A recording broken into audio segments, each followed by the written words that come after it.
Camerounaises, Camerounais, mes chers compatriotes, il y a quelques années, j'avais indiqué que le septennat en cours devait être décisif, dans la mesure où il permettrait à notre pays de poursuivre résolument sa marche vers l'émergence. J'avais précisé que cet objectif devait être érigé en véritable cause nationale, notamment à travers notre engagement collectif à rétablir la sécurité, à conforter notre croissance économique et à améliorer ostensiblement les conditions de vie des Camerounais.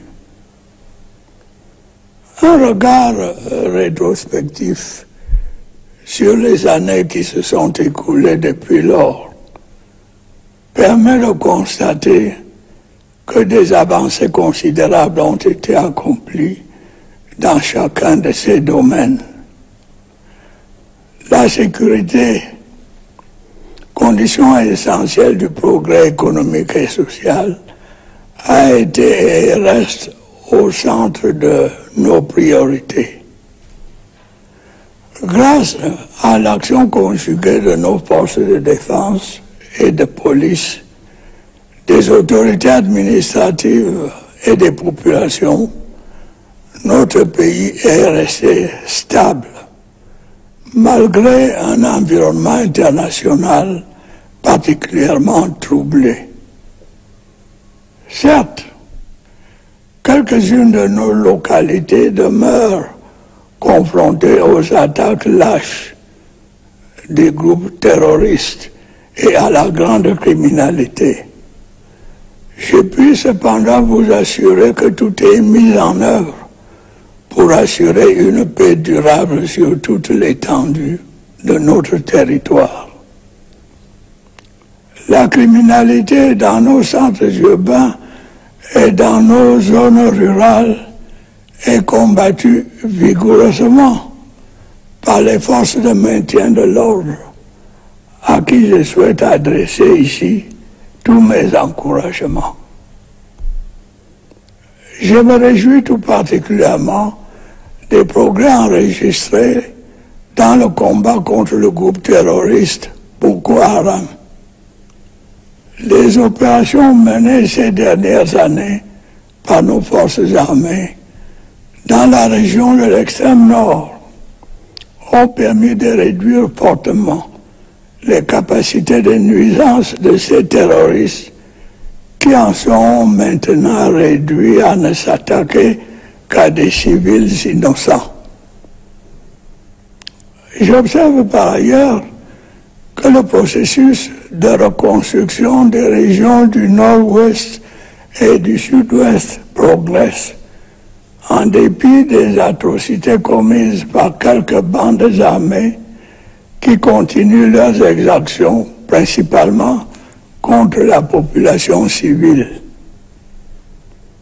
Je ne dirai jamais assez. La cause séparatiste que ces groupes d'illuminés prétendaient défendre est vouée à l'échec. Le Cameroun restera un et indivisible. C'est le vœu de l'écrasante majorité de nos compatriotes. C'est l'essence même du mandat qui m'a été confié. Et je n'y faillirai point. Mes chers compatriotes, vous savez combien je suis attaché à l'unité nationale, au progrès et à la paix. Vous êtes témoin des actions que le gouvernement mène sous mon impulsion depuis des années pour mettre un terme à cette crise sécuritaire qui affecte le développement de ces régions et endeuille de nombreuses familles. C'est l'occasion pour moi de rappeler aux membres de ces bandes armées que la nation leur tend toujours la main. Et je les invite une fois de plus à saisir l'offre de paix qui leur a été faite et à déposer les armes. Des centaines de leurs camarades ont déjà rejoint les centres de désarmement, de démobilisation et de réinsertion et ont été formés à différents métiers afin de faciliter leur insertion sociale. Le sort de ceux qui persistent dans la criminalité est peu enviable. Ils continueront d'être traqués sans relâche et répondront inéluctablement de leur forfait. Mes chers compatriotes, la consolidation de la croissance économique de notre pays est désormais une réalité. Le Cameroun est régulièrement apprécié par les instances financières compétentes pour sa résilience, malgré un contexte international particulièrement difficile.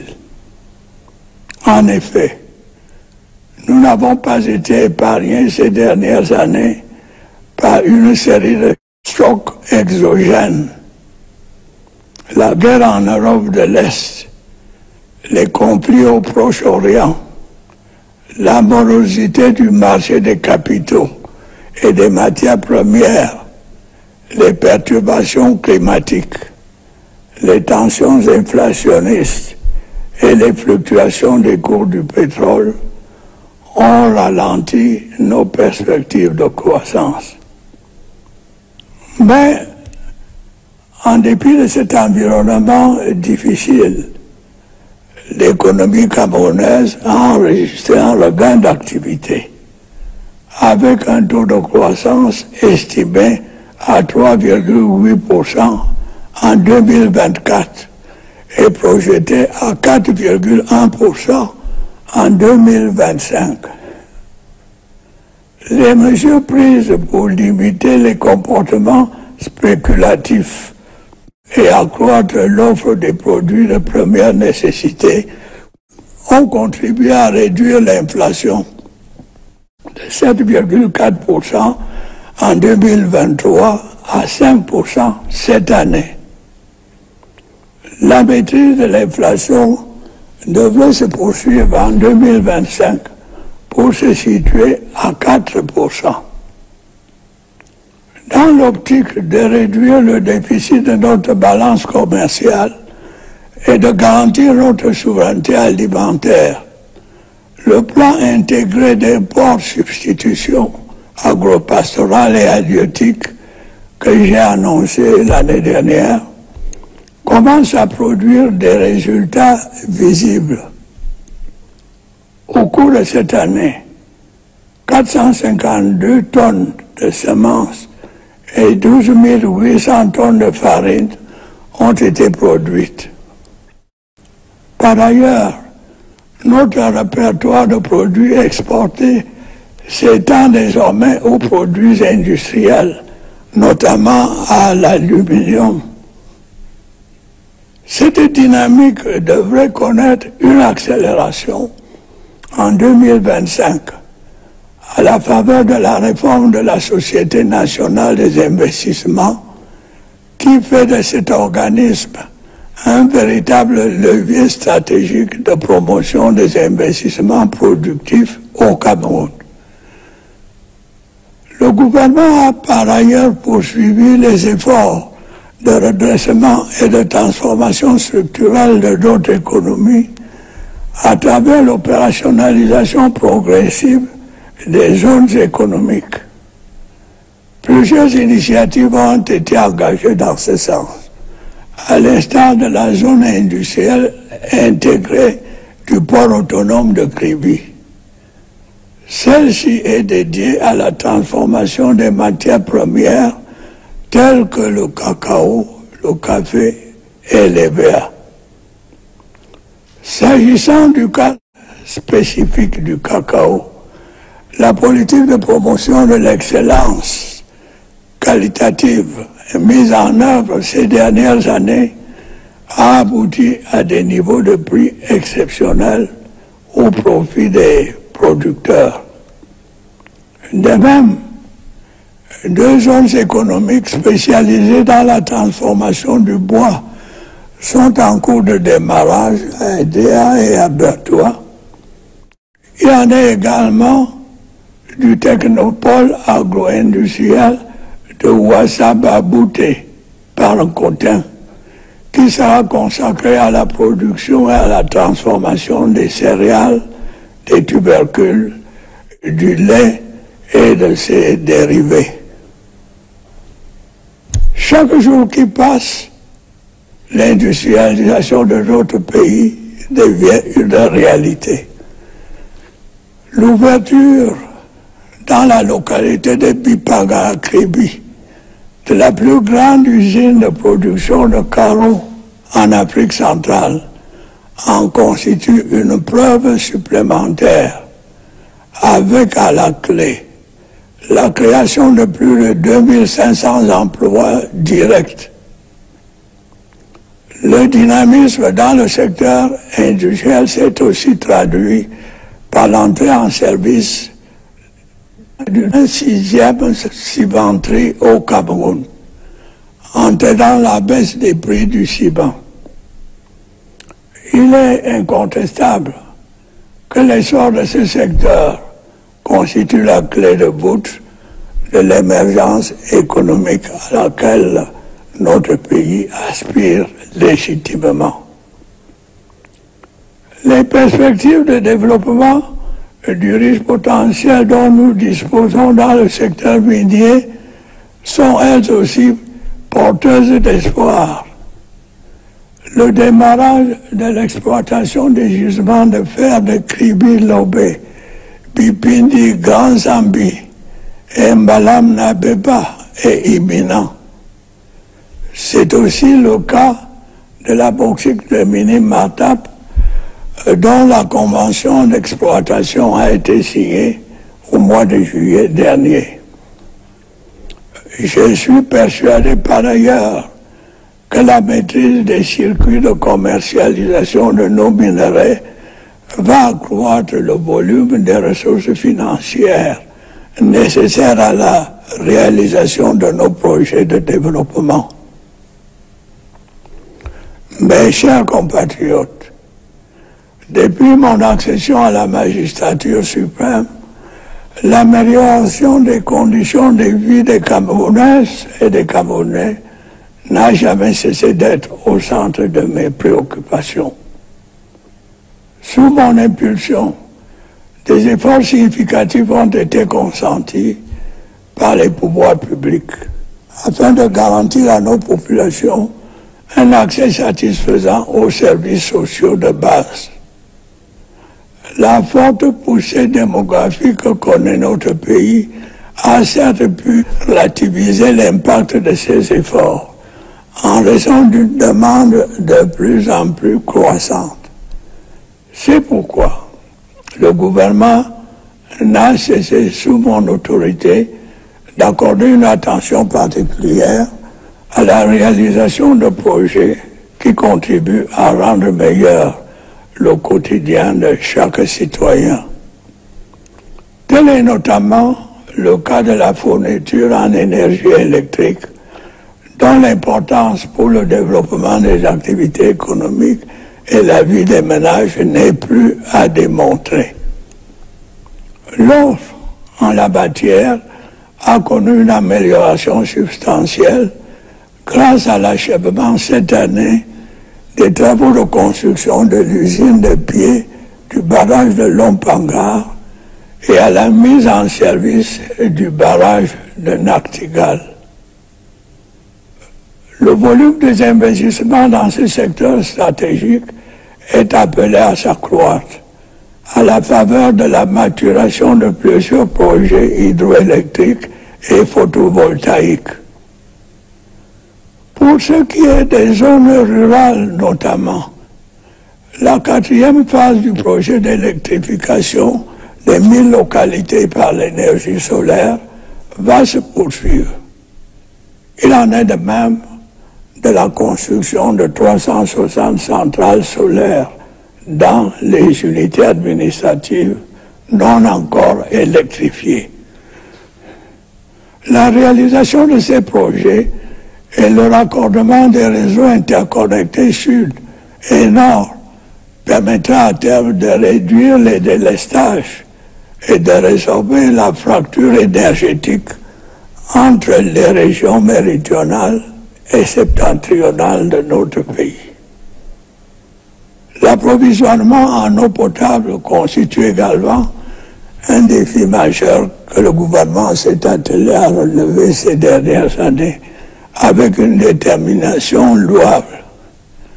La mise en service du projet d'alimentation en eau potable de la ville de Yaoundé a permis une nette amélioration de la desserte de cette agglomération.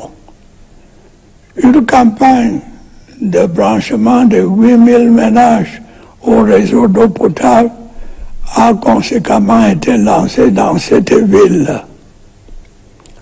Dans la ville de Douala, les travaux de réhabilitation et d'extension de la station hydraulique de Japoma sont en cours, tandis que les études techniques du méga-projet d'adduction en eau potable de cette cité ont été finalisées. La remise à niveau des stations de production d'eau potable se poursuit dans plusieurs villes secondaires. Notre ambition est de doter chacune de nos localités d'une eau de qualité, à la mesure des attentes de nos concitoyens. Dans le même temps, nous allons poursuivre les efforts visant à améliorer l'offre des soins en renforçant le plateau technique des hôpitaux et en densifiant la carte sanitaire. C'est le sens de la récente mise en service des centres hospitaliers régionaux de Ngaoundéré et de Bertoua. Dans la perspective d'améliorer les performances du secteur, j'ai décidé de la contractualisation de 9 944 personnels de santé sur une période de 5 ans. Ce recrutement spécial contribuera sans doute à la réduction du chômage des jeunes diplômés dans le secteur de la santé, en même temps qu'il facilitera substantiellement la prise en charge des malades. Sur un tout autre plan, le dialogue entre le gouvernement et les organisations syndicales se poursuit dans le sens de la prise en compte des aspirations et des préoccupations des enseignants. Mes chers compatriotes, permettez-moi de dire un mot sur le réseau routier. Et je suis conscient du sentiment de frustration qui vous habite au regard de la dégradation de nos voiries urbaines et interurbaines. Cette situation, vous vous en doutez bien, a un impact réel sur les activités économiques et est très souvent à l'origine de nombreux accidents de la circulation. J'ai pu vous assurer que l'état de notre réseau routier ne reflète pas les efforts et les sacrifices qui sont consentis pour sa réhabilitation et son extension. Les contraintes en la matière sont connues. Au premier rang de celle-ci, la disponibilité des financements. La pluviométrie vient ensuite. Je n'oublie pas non plus les problèmes de gouvernance qui nécessitent assurément des mesures fermes et diligentes, et j'y veillerai. Pour faire face à cette situation, j'ai instruit la réorganisation du fonds routier dans le sens d'accroître sa capacité à mobiliser les financements nécessaires à la réalisation des projets de construction, de réhabilitation et d'entretien des routes. Les insuffisances que je viens d'évoquer ne doivent cependant pas occulter les efforts méritoires que nous avons accomplis dans ce secteur, en dépit de nombreuses contraintes. Au cours de l'année qui s'achève, 446 km de routes ont été bitumées sur toute l'étendue du territoire national. En outre, près de 228 km de routes ont été réhabilités. D'autres projets de réhabilitation routière seront lancés en 2025, à l'instar des tronçons Bekoko, Limbe, Ideno et Mutengene-Boya. Après de longues négociations avec les bailleurs de fonds, plusieurs projets routiers prévus de longue date sont en voie de démarrage. Il s'agit des routes Ngaoundéré-Garoua et Bolga à Komde, Kribi et Mora-Kousseri. Parallèlement, les travaux de construction de la section urbaine de l'autoroute Yaoundé-Simalène ont été lancés, tandis que les diligences relatives à la phase 2 de l'autoroute Yaoundé-Douala ont connu des avancées. Camerounais, mes chers compatriotes, tous les projets que je viens de mentionner et bien d'autres exigent pour leur mise en œuvre d'importantes ressources financières. Celles-ci, nous le savons, sont de plus en plus rares et difficiles à mobiliser, compte tenu de la conjoncture internationale et des contraintes inhérentes à notre économie.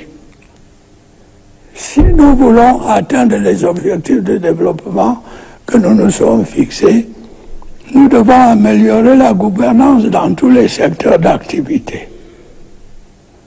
Le sommet extraordinaire des États de la CEMAC, que notre pays vient d'abriter, a rappelé l'urgence de conduire à bonne fin les réformes structurelles nécessaires à la consolidation des finances publiques dans notre sous-région. Comme par le passé, le Cameroun mettra tout en œuvre pour y parvenir. Améliorer la gouvernance, c'est aussi amplifier la lutte contre la corruption et les détournements de deniers publics. C'est garantir une sécurité juridique aux investissements privés. C'est assurer la protection de la propriété foncière où certaines dérives ont été constatées. Soyez assurés d'une chose, des sanctions appropriées seront infligées aux auteurs des infractions qui seront établies. Camerounaises, Camerounais, plusieurs de nos compatriotes ont perdu la vie cette année à la suite d'accidents dont certains étaient pourtant évitables. Il en est ici des accidents de la route comme de l'effondrement de constructions bâties en violation des règles en vigueur. Les mesures prises par les pouvoirs publics pour réduire les risques en la matière vont se poursuivre et s'intensifier. Nous avons également déploré de nombreuses victimes du fait des catastrophes naturelles.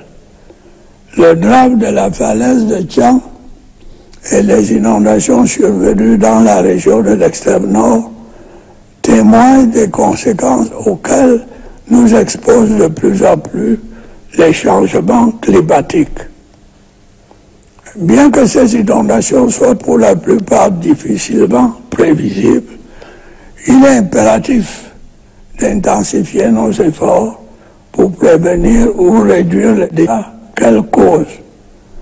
Et j'ai à cet égard donné des directives claires au gouvernement pour la mise en œuvre d'un plan spécifique de construction et de rénovation des différentes infrastructures de protection contre les inondations dans cette région.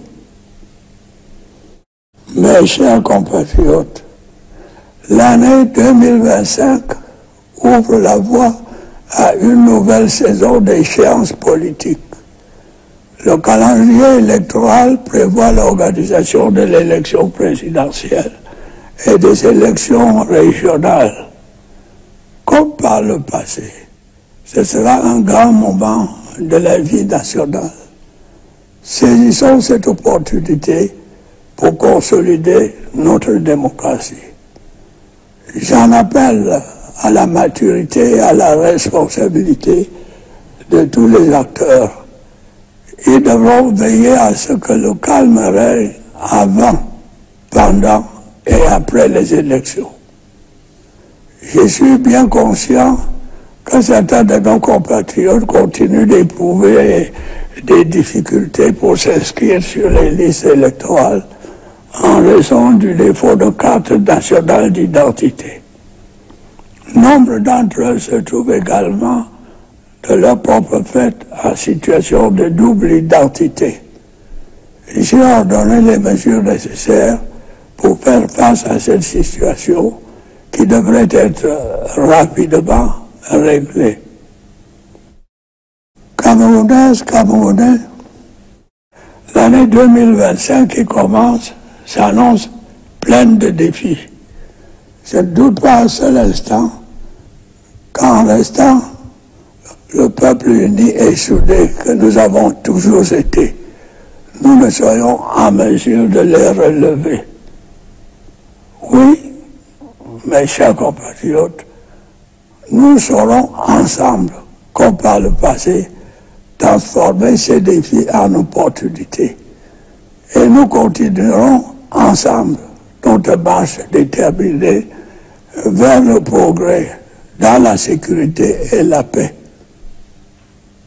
Je suis particulièrement sensible au soutien massif que vous n'avez cessé de m'apporter toutes ces années.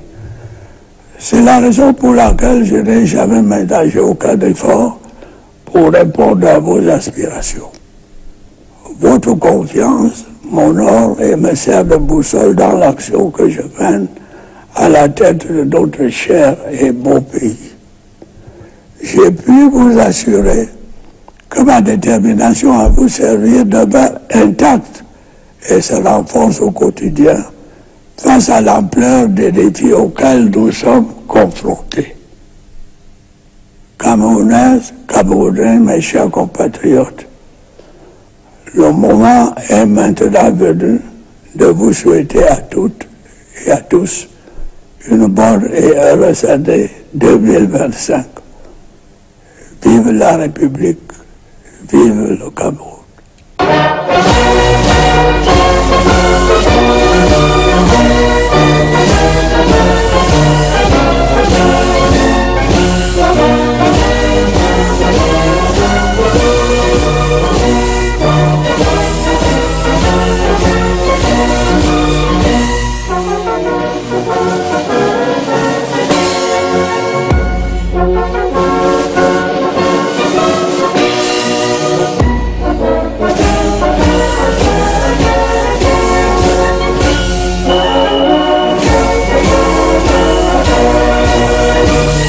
FH News, votre télévision.